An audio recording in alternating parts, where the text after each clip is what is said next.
በስመ አብ ወወልድ ወመንፈስ ቅዱስ አሐዱ አምላክ አሜን።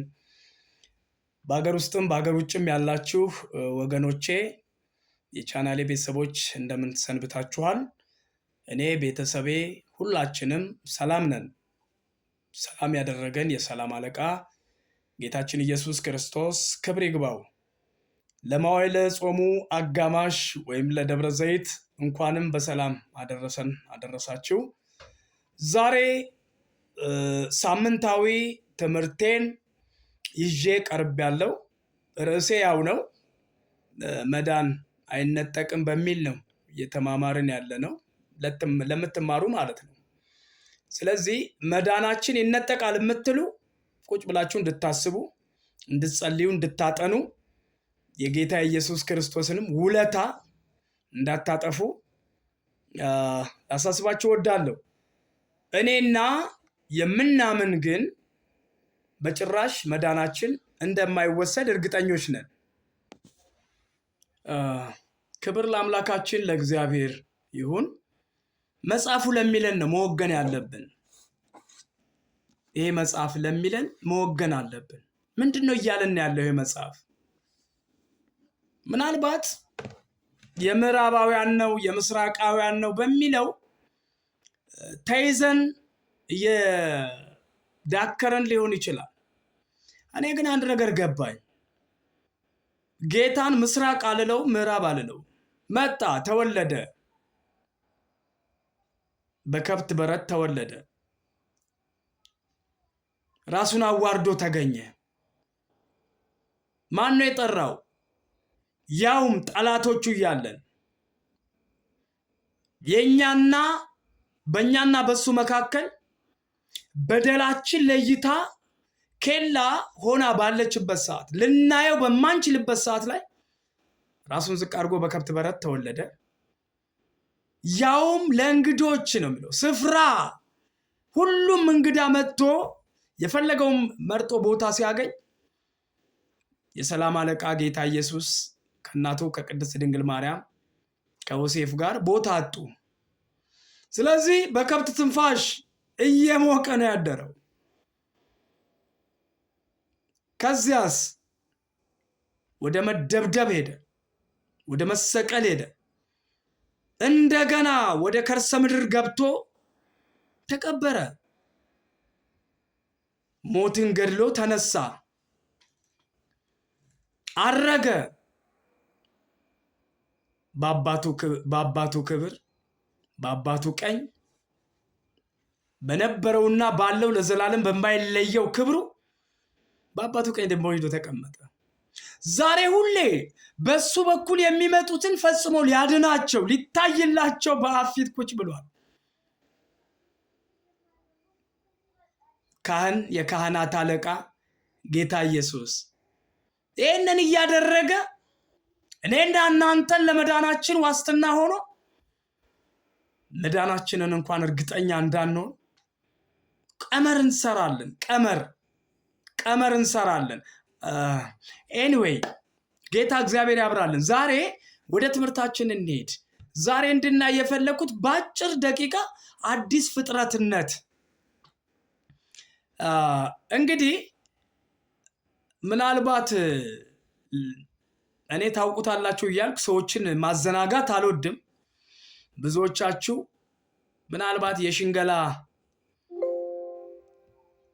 የሽንገላ ጸጋ ሊኖራችሁ ይችል ይሆናል። አንዳንዶቻችሁ ማለቴ ነው፣ ከይቅርታ ጋር። ምክንያቱም ይሄን ቃል ታውቁታላችሁ የምትሉት ነገር አለ። ምን አለ አታውቁትም ብትሉን ምን አለ? እንድናውቀው ታበረታቱናላችሁ እንጂ እኮ አትጎዱንም።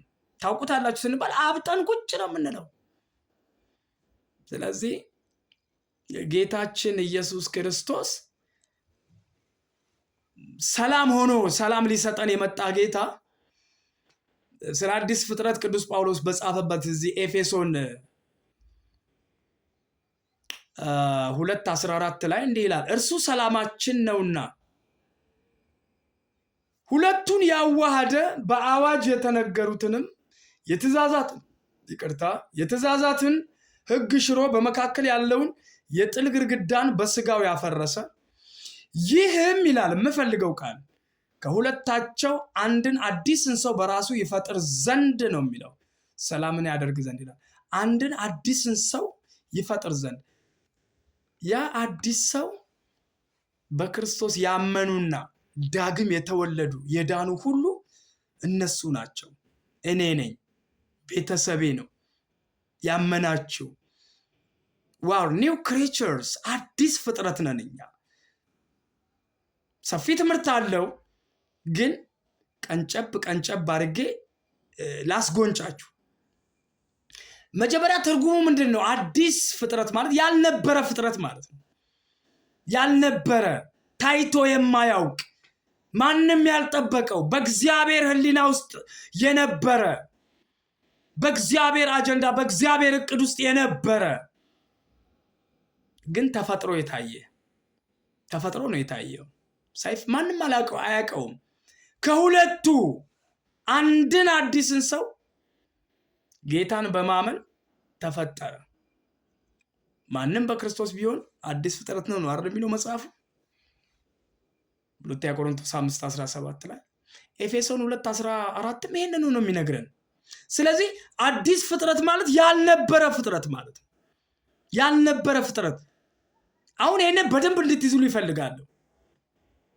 ይሄ በጣምና በጣም አስምራችሁ እንድትሰሙ ትፈልጋሉ። ያልነበረ ፍጥረት፣ አዲስ ፍጥረት፣ አዲስ ያልነበረ ማለት ነው። ኦኬ። ስለዚህ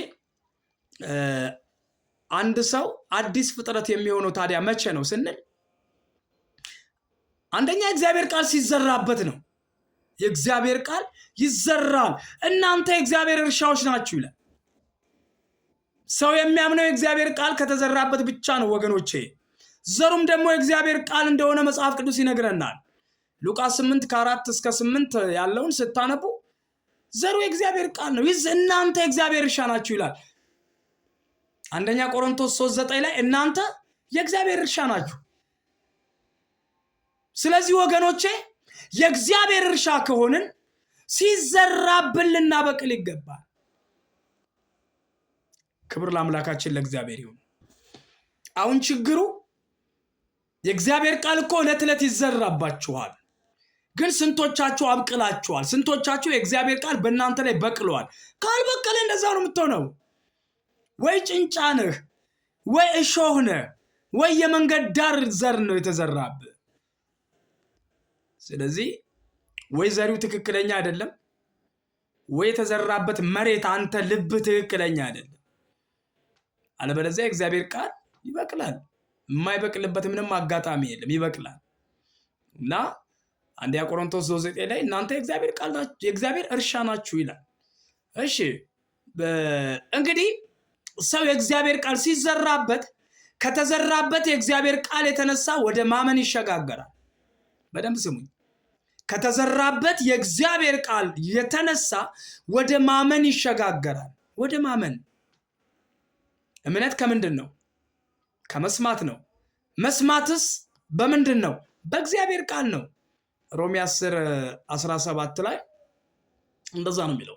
እምነት ከመስማት ነው፣ መስማትም በእግዚአብሔር ቃል ነው የሚለን። ስለዚህ ወገኖቼ አዲስ ፍጥረትነት ዝም ብሎ ላይመጣ ይችላል። የእግዚአብሔር ቃል ተዘርቶብሃል። አዎ። አብቅለኸዋል ወይ ነው ዋናው ነገር። ዘረቆርጥም ከሆንክ እዛው ነው ያለኸው። ባለህበት ሂድ አይነት ወታደራዊ እርምጃ ትራመዳለህ እዛው ቁጭ ብለህ ማለት ነው። ከዛሳ የስድብ ቀመር እየቀመርክ የእግዚአብሔርን ቃል እየተቃወምክ እድሜ ያልቃል። ዛሬ በየቤተ ክርስቲያናችን ስናስቀድስ ጠዋት ሰምታችኋል አይደል? ምስባኩ ምንድን ነው የሚለው? እግዚአብሔር እሰጋደ፣ እግዚአብሔር በግልጥ ሆኖ ምን ይላል? ይመጣል። ሞር በአማርኛው ብለው እንግባባለን ብዬ ስለማስብ። እሺ ከዛት ወአምላክ ነህ እያለ አምላክ ነውና ዝም አይልም። እሳተ ይነድድ ቅድሜሁ፣ እሳትስ በፊቱ ምን ይላል? ይነዳል። የሚነደው እሳት ሊባላ ነው። አመፀኞችን የሚባላ እሳት፣ ሰነፎችን አጥረግርጎ የሚበላ የእሳት ጎርፍ ይጠበቃል። ያመለጣችሁ ደስ ይበላችሁ። ሙሽራችንን ልንቀበለው ዝግጆች ልንሆን ይገባል። ይምጣልን። ማራናታ ጌታ ኢየሱስ ሆይ ና ይላል እዛ ራዕይ ዮሐንስ የመጨረሻው ምዕራፍ የመጨረሻው ቁጥር ላይ ጌታ ኢየሱስ ሆይ ና። ለምን? ሙሽራችን ናና ውሰደን፣ ያን ራት አብላንና ያን ድግስ ደግሰ አብላንና ውሰደን። ኦ አሜን። ናና ውሰደን የኛ ጌታ። ሌላው ትዝ ይላችኋል የሐዋርያት ሥራ ምዕራፍ 2 ቃሉን ስለመቀበል የሚናገረው ክፍል የሐዋርያት ሥራ ምዕራፍ 2 ከቁጥር 41 እና የሐዋርያት ሥራ ምዕራፍ 4 ቁጥር 4 ላይ በብዙ ቃል በብዙ አይነት ስብከት ጴጥሮስ ሰበካቸው። ከዛስ ቃሉንም የተቀበሉ ተጠመቁ። በዚያን ቀን 3000 ነፍሳት ይላል 3000 ነፍስ ተጨመሩ ይላል። እኛ 3000 ነፍስ እያጣን ነው። per day we are losing።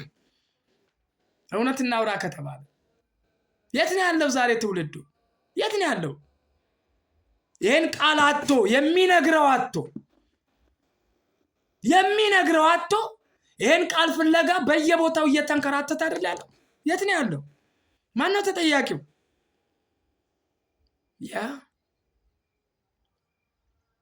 ባዶ ጣራና ግድግዳ አቅፎ መቀመጥ ምን ይጠቅማል? ያልፋል እኮ ሰማይና ምድር ያልፋል፣ ይቀልጣል። በታላቅ ትኩሳት ሲያልቅ ዛሬ አቁመ የምትመካበት ጣራና ግድግዳው ይቀልጣል። ሰማይና ምድር ያልፋል ሲል አብሮ ያልፋል ጣራና ግድግዳው። አንተ ነህ እውነተኛው ቤተ መቅደስ ካመንክበት፣ አንተ ነህ እውነተኛው ቤተ መቅደስ ካመንክበት፣ እኔ ነኝ እውነተኛው ቤተ መቅደስ ካመንኩበት። ተው ሌላውን። ይጸጽትሃል ወዳጅ፣ ይጸጽትሃል። እኩይ አትሁን፣ ክፉ አትሁን፣ አመፀኛ አትሁን። ስማው እግዚአብሔርን፣ ስማው አምላክን፣ ስማው ጌታህን፣ አምልከው ኢየሱስን። እረፍት ነው ክርስቶስን ማምለክ፣ እረፍት ነው። ሁሌ በሱ ውስጥ መኖር፣ በአብ ፊት በክርስቶስ ውስጥ ሆኖ መታየት እረፍት ነው። እናንተ መንፍቅና በምትሏት እኔና ቤቴ ግን አርፈናል። እውነቱን ለምን አልነግራችሁም? የምናገረውን የማስተምረውን ትምህርት የሚቀበል ሰው ካመነ፣ አንድ ሰው ካመነ that much is ለኔ በቃ እረፍት ነው፣ እፎይታ ነው። ጌታ ምስክሬ። ይህን አምኖ ያረፈ ሰው አንድ ሰው ካገኘው ወደ 25000 ተከታይ አለ። ከ25000 24999 ቀርቶ አን ኢንዲቪጁዋል አንድ ግለሰብ ቢያምን ለኔ ረፍት ነው፣ ለኔ አክሊል ነው። እውነት ነግራቸዋለሁ፣ ለኔ አክሊል ነው። የፍርድ ቀን እንተያያለን። እውነት። ስለዚህ ዛሬ ነፍሳት እየኮበለሉ ነው። እና አባ እንንቃ፣ እነ ብፁዓን አባቶች እንንቃ። ወንጌሉን ስበኩልን አባቶቼ፣ መምህራን ወንጌሉን ስበኩ። ሌላውን ተውት። እስኪ ሌላውን ተውት፣ ወንጌሉን ብቻ ስበኩ። ብሔርን ከብሔር የሚያጋጭ ስብከት ይብቃ። እገሌ እዚህ ተቀበረ፣ እገሌ እዛ ተቀበረ የሚለው ይብቃ። እንዴ ለመቃብር ትጣላልኛለህ? እንዴ አንተ ለ3 ክንድ መሬት ትጣላልኛለህ? አንተ እኮ እግዚአብሔር ካደለ ትነጠቃለህ እኮ ወዳጄ፣ ትነጠቃለህ። ሪሊ ወይም ካንቀላፉት መካከል ትጠራለህ፣ ትቀሰቀሳለህ። ዞሮ ግን መነጠቅህም ሆነ አሟሟትህ ጤናማ ይሁንልህ። ሙሽራው በር እያንኳኳ ነው። ጌታው ይርዳን። ሁለተኛው አንደኛው የተዘራበት ቃል ሲበቅል ብያለሁ። ሁለተኛው በተዘራበት ቃል ዳግም ከተወለደ፣ ፈረንጆቹ ቦርን አጌን ይሉታል። ይሄ ዳግም መወለድ ለኒቆዲሞስ ጌታችን ኢየሱስ ክብር ይግባውና እንደተናገረው ምንድነው ያለው? ኒቆዲሞስን ከውሃና ከመንፈስ አለ አይደል እንዴ?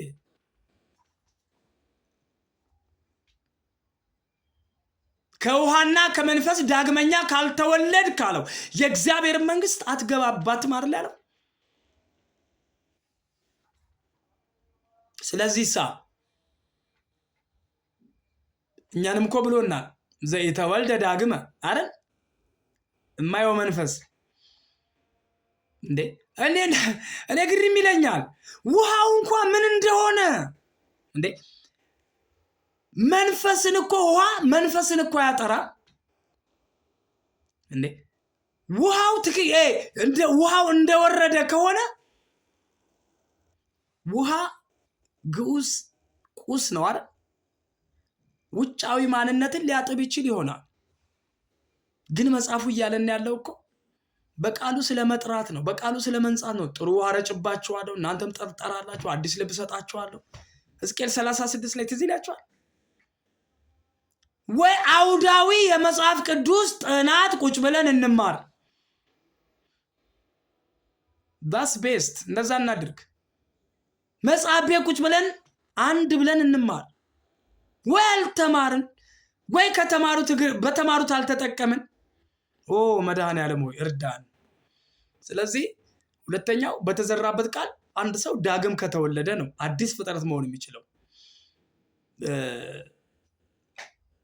የተዘራበትን ቃል አምኖ ከተቀበለ ሰው ዳግም ይወለዳል፣ ይገባበታል እኮ። ለምሳሌ ይሄ ውሃ ይታያቸዋል። ይሄን ውሃ ከፍቼ በዚህ ውሃ ውስጥ ወተት ብጨምርበት ከውስጥ ያለው ምን ይሆናል? ይወጣል። በፊዚክስ ወርዱኝ። ሪፕሌስመንት ኦር ዲስፕሌስመንት say something about physics።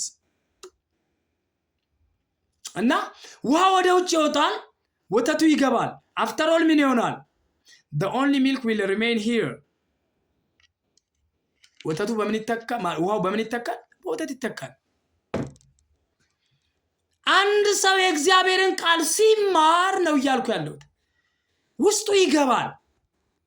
ውስጥ የነበረው አላስፈላጊ እውቀት፣ አላስፈላጊ ኃጢአት። ኤኒዌይ የኃጢአት አስፈላጊ አለ እያልኩ አይደለም። whatsoever unnecessary የሆነ ከውስጣችን ወደ ውጭ ምን ይሆናል? ይወጣል። so the word of God will remain in us። በእኛ ውስጥ የእግዚአብሔር ቃል at the end of the preaching or the teaching ቃሉ ይቀራል ማለት ነው። ከዚያስ we will become what? new creatures። አዲስ ፍጥረታት እንሆናለን። ፕሊስ እኮ ስለ እምነት ነው የማወራችሁ። አምኖ ስለ መዳን ነው እያወራ ያለሁት። የኔ ጀግና እምነት አያድንም እያልከ ሊሆን ይችላል። እምነት ያድናል። የዳንክበትን እምነት ነው በስራ መግለጥ ያቃተህ። ጋራ ሸንተረር የሚያስቆጥርህ እምነት ስለሌለህ ነው። ካመንክ በኋላ የፈለግከው ድንጋይ አጣብቂኝ ውስጥ እንኳን ለምን አትገባ? ምክንያቱም ያመንከውን በስራ እየገለጥክ ስለሆነ። that's all about የቅዱስ ያዕቆብ ትምህርት የሚያወራልን እሱ ነው። ስላመኑት እኮ ነው። ምዕራፍ 1 ቁጥር 1 ተመልከት። ስላመኑ ክርስቲያኖች እኮ ነው። ስላመኑ። ያላመነ እኮ ወንድሞች አይባልም። አሕዛብ እኮ ነው። አሕዛብ ወንድም ነው እንዴ? በኤኒሚንስ ወንድም ሊሆን አይችልም። አሕዛብ በክርስቶስ አንድ ያልሆነ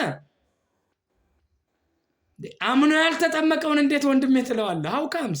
no, I haven't ever seen such a brothers። እንደዛ አይነት ወንድሞች አይቻላኩም። እኔ የማውቃቸው ወንድሞች አምነው የተጠመቁ ዳግም የተወለዱ የዳኑ they are my brothers። so ያዕቆብ የሚያወራው all about ለእንደዚህ አይነት ሰዎች ነው የሚያወራው። እንኳን ሳይገባን ምን ሆናችኋል ጎበዝ ተው እንጂ። ስለዚህ የተዘራብህን ቃል አምነህ ስትቀበል just something is going on። አንድ ነገር በሕይወትህ እየሆነ ነው ያለው። ሰው በደንብ ስማኝ። ሰው ዳግም ሲወለድ ሁለት ነገሮች ምንድነው ይከሰታሉ። two things will happen on that man። በዚያ ሰው ላይ ሁለት ነገሮች ምን ይሆናሉ? happen ያደርጋል። ኦር ምንድነው ይከሰታሉ። ሁለት ነገር የምን አንደኛ ዘሩ ይቀየራል፣ ሁለተኛ ባህሪው ይቀየራል። ዘር መቀየር ማለት አማራ የነበረው ትግሬ፣ ወላይታ የነበረው ሳምቲንግ ማለት ግን አይደለም። አንተ ዘረኛ ይሄን እንዳሰማኝ ቶሎ ቆንጸል ታረግና ይችን ትተረጉማለህ። መለኮትን ነግሌክት ታደርግና ማለት ነው። አየህ ዘሬ ይቀየራል። የተወለድከው ከመጀመሪያው ዘር ሳይሆን ዳግመኛ የተወለድከው ከማይጠፋና ሕያው ከሆነ ለዘላለም በሚኖር እስከ መቼ የሚኖር ለዘላለም በሚኖር ቃል በሱ ነው የተወለድከው። እሱም የእግዚአብሔር ቃል ነው። ባህሪ ደግሞ የእግዚአብሔርን ባህሪ ትካፈላለህ እያልኩ ያለሁት ይሄን ነው። ያጤስ የነበረ ማጤስ አቆመ ምናምን ባህሪ ለውጥ አረ ኖ እሱ ኢቲክስ ሂድና ትምህርት ቤት ተማር። እሱን አይደለም እያወራ ያለሁት። ክብር ለኢየሱስ ይሁን። ስለዚህ ሰው ዳግም ሲወለድ ወዲያውኑ የዘርና የባህሪ ለውጥ ያደርጋል። ቅዱስ ያዕቆብ እንዲህ ይላል፣ ሰዓቴን ያዝ ላድርግና ለፍጥረቱ የበኩራት አይነት እንድንሆን በእውነት ቃል አስቦ ወለደን። We born again from the real word of God which is divine. ያዕቆብ 1:18 ዳግመኛ የተወለዳችሁት ከሚጠፋ ዘር አይደለም በሕያውና ለዘላለም በሚኖር ዘላለማዊ እግዚአብሔር ነው። ዘላለማዊ መለኮት ነው። ሉክ ዳት የተወለድከው ከመለኮት ነው እያልኩ ነው። ይገባሃል? የተወለድከው ሊለቅህ ከማይችል ሊተው ፈቃደኛ ከማይሆን አንዴ ከያዘ ከማይለቅ እያሳደገ እየተንከባከበ ከሚያኖር ከእግዚአብሔር ቃል ነው ከመለኮት ነው እያልኩ ያለሁት። ባህሪ ተቀይሮ ስለ መሞት ታወራኛለህ። ባህሪ ተቀይሮ ስለ መጥፋት ታወራኛለህ። ባህሪ ተቀይሮ ስለ ሕያው አለመሆን ታወራኛለህ። ወዳጄ የክብር ባለቤት ጌታ ኢየሱስ ይርዳህ። ደግሜ ያነባሉ። ዳግመኛ የተወለዳችሁት ነው የምትወለዱት አለ። የተወለዳችሁ አምኖ የተወለደ ዳግመኛ የተወለዳችሁት ከሚጠፋ ዘር አይደለም። የሚጠፋው ዘርማ አየነው የእግዚአብሔር መንግስት ሊወርስ እስከማይችል ድረስ የትንሣኤን አካል ካለበሰ የእግዚአብሔር መንግስት ሊያይ ፈጽሞ የማይችለው ማንነት ማለት ነው። ስለዚህ ዘር አይደለም ካለ በሕያውና ለዘላለም በሚኖር በእግዚአብሔር ቃል ከማይጠፋ ዘር ነው እንጂ አለ። አንደኛ ጴጥሮስ 1:23 ሌላው ስለ ባህሪ ስለ ክፉ ምኞት በዓለም ካለው ጥፋት አምልጣችሁ ከመለኮት ባህሪ ተካፋዮች በተስፋ ቃል እንድትሆኑ በእነዚያ ክብርና በጎነት የተከበረና እጅግ ታላቅ የሆነ ተስፋን ሰጠን እያለ ሁለተኛ ጴጥሮስ 1:4 ላይ ይናገራል። 1:4 ላይ እኔ የፈለኩት ከመለኮት ባህሪ ተካፋዮች we are partakers of divine nature which means ለዘላለም የማይጠፋ የእግዚአብሔርን ባህሪ ነው የተካፈልነው። ዋው ክብር ለአምላካችን። ሰዓቴ በጣም ስለሄደ አንድ ነገር ልበላችሁ። ለሚቀጥለው ክፍለ ጊዜ ሰው አምኖ ዳግም ከተወለደ በኋላ የሚከተሉትን ነገሮች ይሆናል። ክፍል 6 ላይ ጠብቁኝ። ያስተማረን የመከረን የገሰጸን አቅጣጫችን ሁሉ ያስያዘን ልዑል አምላካችን የሕያው እግዚአብሔር ልጅ ጌታችን ኢየሱስ ክርስቶስ ስሙ ለዘላለም እስከ ዘላለም የተባረከ ይሁን። ወስብሐት ለእግዚአብሔር። ቸር ሰንብቱልኝ።